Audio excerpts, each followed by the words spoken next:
বানাচ্ছি আলু দিয়ে মাটন। প্রথমে গরম কড়াইতে সর্ষে তেল দিয়ে কুচো পেঁয়াজ ভেজে বানালাম বেরাস্তা।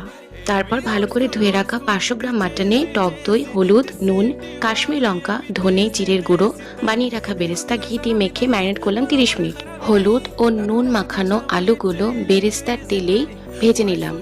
তারপর সেই তেলে গোটা গরম মশলা ফোড়ন দিয়ে দিলাম ম্যারিনেট করা মাংসটা, সাথে দিলাম আদা, রসুন, শুকনো লঙ্কার পেস্ট। কিছুক্ষণ কষিয়ে দিয়ে দিলাম ভেজে রাখা আলু আর টমেটো। তারপরে আবার ঢাকা দিয়ে মিডিয়াম ফ্লেমে কিছুক্ষণ আরও কষলাম। মাংস থেকে তেল ছেড়ে আসলে আলুগুলো তুলে নিয়ে হাই ফ্লেমে আরও কিছুক্ষণ কষালাম। তারপর মাংসটা যখন কড়াইতে লেগে লেগে আসছিল তখন কিছুটা উষ্ণ জল আর একটু নুন দিয়ে আরও কিছুক্ষণ কষালাম।